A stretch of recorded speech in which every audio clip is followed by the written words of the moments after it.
Investment का ज़माना है बॉस। लोग इन्वेस्टमेंट के लिए रियल एस्टेट की तरफ भाग रहे हैं क्योंकि प्रॉपर्टी के प्राइसेस दिन पर दिन बढ़ते चले जा रहे हैं।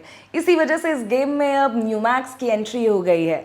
न्यूमैक्स की अगर मैं बात करूं तो ओमैक्स के को फाउंडर सुनील गोयल जी का मेगा रियल एस्टेट ग्रुप है जो कि अब लग्जरी टाउनशिप प्रोजेक्ट्स के साथ मार्केट में एंटर कर चुका है। इसी टॉपिक पे हमारे से बात करने के लिए जुड़े हुए हैं रियल एस्टेट एक्सपर्ट और न्यूमैक्स के बिजनेस एसोसिएट हांस सोम्स जी। इनके बारे में अगर मैं आपको बताऊं तो ये भी प्रॉपर्टी पाठशाला के फाउंडर हैं। सर, सबसे पहले तो welcome to the show. Thank you. Sir, मेरा पहला सवाल ही आपसे ये है कि आप किस तरह से इस प्रॉपर्टी बिजनेस में घुसे, how you entered in this real estate world? मैं बेसिकली लगभग 11-12 साल इंश्योरेंस बैंकिंग में रहा हूँ और इंश्योरेंस बैंकिंग के साथ साथ बहुत सारा इन्वेस्टमेंट भी मैं देखता था। इन्वेस्टमेंट पोर्टफोलियो मेरे पास था। तब मैंने रियलाइज़ किया कि अब जॉब बहुत हो चुकी है, कुछ प्रॉपर्टी या रियल एस्टेट में कुछ स्टार्ट किया जाए। तब 2016 में हमने अपना एक छोटी सी फर्म स्टार्ट की प्रॉपर्टी पाठशाला के नाम से। नाम भी हमारा थोड़ा सा यूनिक है। उसके पीछे रीज़न भी ये है कि एक प्रॉपर्टी अपने आप में एक बहुत बड़ा एंटायर सब्जेक्ट है। तो उसके लिए हम लोगों ने स्टार्ट किया प्रॉपर्टी पाठशाला, जिसमें मैं, दीपक तोमर जी और सुमित शर्मा जी हमारे को फाउंडर हैं। वहाँ से हमारी ये जर्नी स्टार्ट हुई है। अच्छा जी जी। और उसके बाद आपको सर कितने साल हो गए हैं बिजनेस में? लगभग 8-9 साल हमें हो चुके हैं इस सेगमेंट में। अगर बात करते हैं रियल एस्टेट की, अगर हम बात करते हैं 8-9 साल के आसपास हमें हो चुके हैं। विच इज़ मतलब बड़ा समय है, छोटा समय नहीं है। हाँ, तो सर, मेरा सवाल आपसे ये है, लोग जब भी इन्वेस्टमेंट के बारे में सोचते हैं या उन लोगों को लगता है कि अब इन्वेस्ट करना चाहिए, तो आजकल तो मार्केट में कई सोर्सेज हैं हमारे पास, आपके पास कई ऑप्शंस हैं। आप क्रिप्टो में इन्वेस्ट कर सकते हैं, आप स्टॉक में इन्वेस्ट कर सकते हैं, म्यूचुअल फंड्स में कर सकते हैं, गोल्ड में कर सकते हैं। आप लोगों को रियल एस्टेट में इन्वेस्ट करने की क्यों राय देंगे? बेसिकली अगर देखिए, मैं इन्वेस्टमेंट बैंकर भी रहा हूँ ICICI बैंक में। तो अगर हम ग्रोथ की बात करते हैं तो जो ग्रोथ हमारी रियल एस्टेट में आती है, तो हमारी बैंक FD, इंश्योरेंस या म्यूचुअल फंड या स्टॉक्स में, वो ग्रोथ हमारी उस समय पर नहीं आ पाती है जितना हम रियल एस्टेट से ग्रोथ कर सकते हैं। इसलिए बेसिकली हम लोग एक अलग कॉन्सेप्ट लेके आए हैं। अच्छा सर, अगर मेरा आपसे सवाल है कि अगर आज मैं 40 लाख रुपए इन्वेस्ट कर देती हूँ रियल एस्टेट में, तो आपको क्या लगता है कि मुझे रिटर्न कितना मिलेगा और कितने समय में? 1 साल का मैं आपको टाइम फ्रेम दे रही हूँ। डिपेंड करता है हमारी लोकेशन क्या है, डिपेंड करता है। चलिए, मैंने दिल्ली NCR दे दिया और उसको रिफाइंड कर दिया। नहीं, दिल्ली NCR में करेंगे तो नहीं आएगी, नहीं आएगी क्योंकि मार्केट ऑलरेडी ग्रो कर चुका है यहाँ का। अच्छा। अगर मैं बात करता हूँ वेस्ट यूपी में, जिसमें मेरठ, मुजफ्फरनगर, सहारनपुर, देहरादून, यहाँ की अगर हम बात करते हैं, ये काफ़ी हैंडसम अमाउंट है। आपने जो मेरे को बताया 40 लाख रुपए, वहाँ हम इन्वेस्ट करते हैं, तो जो यहाँ ग्रोथ हमारी आएगी उसके मुकाबले 2x ग्रोथ वहाँ पे आएगी। अच्छा, तो depending upon the developing location होता है यहाँ पे। Depending upon location, depending upon builder, depending upon city. अच्छा, तो आपने अभी मुजफ्फरनगर का भी नाम लिया और उससे मुझे याद आया कि आपका और न्यूमैक्स का वहाँ पे एक प्रोजेक्ट है। बिल्कुल। न्यूमैक्स का दिल्ली से देहरादून के हाईवे पे प्राइम लोकेशन यानी मुजफ्फरनगर में आपका 100 एकर्स का टाउनशिप प्रोजेक्ट चल रहा है।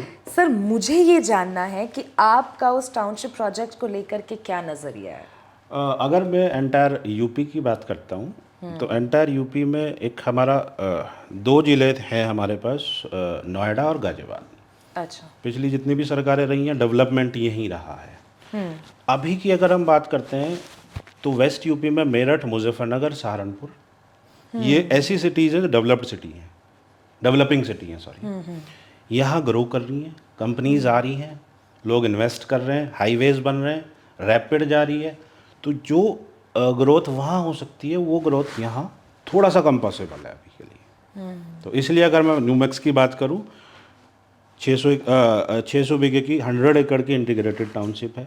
वेस्ट यूपी की पहली टाउनशिप है, इस तरीके के डिज़ाइन की हुई टाउनशिप है, जो मुजफ्फरनगर ऑन हाईवे देहरादून पे आ रही है।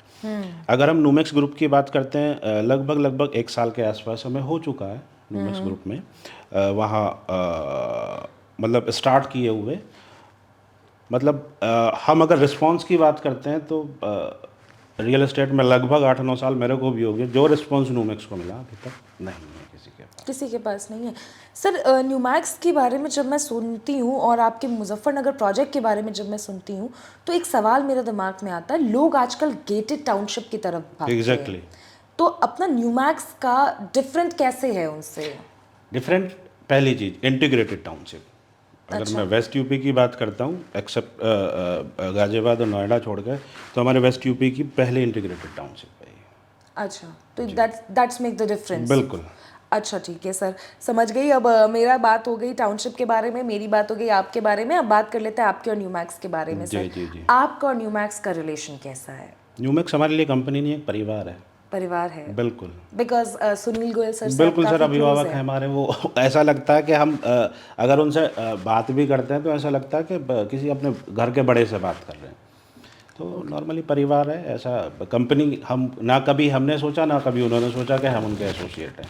हम परिवार हैं उनके। आप परिवार है उनके। तो सर आपको न्यूमैक्स को लेकर के, न्यूमैक्स का टायर 3 सिटीज़ जैसे अपना और छोटी सिटीज़ हो गई, टायर 2 सिटीज़ हो गई, इनमें न्यूमैक्स का विजन आपको क्या लगता है?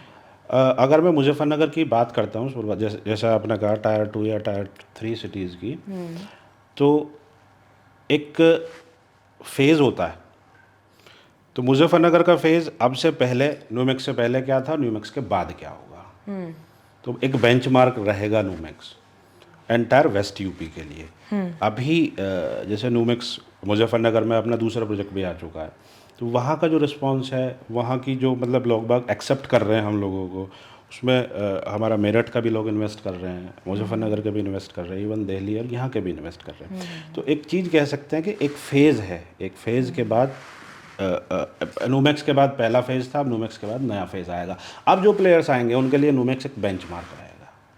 अच्छा जी। तो आपने अभी बोल दिया, अब जो प्लेयर्स आएंगे उनके लिए न्यूमैक्स एक बेंचमार्क रहेगा। तो जो लोग आपको देख रहे हैं आप उनको क्या कहना चाहेंगे, एक एडवाइस? एक एडवाइस सिर्फ ये है, प्रॉपर्टी के लिए वेट मत करो, प्रॉपर्टी लो और वेट करो। प्रॉपर्टी लो और वेट करो, ये बहुत बड़ी बात आपने कह दी है कि इन्वेस्टमेंट करके छोड़ दो, भूल जाओ कि इन्वेस्टमेंट है। Thank you so much sir, आपसे बात करके बहुत सारी जानकारी मिली और अच्छा लगा। Thank you so much. Thank you.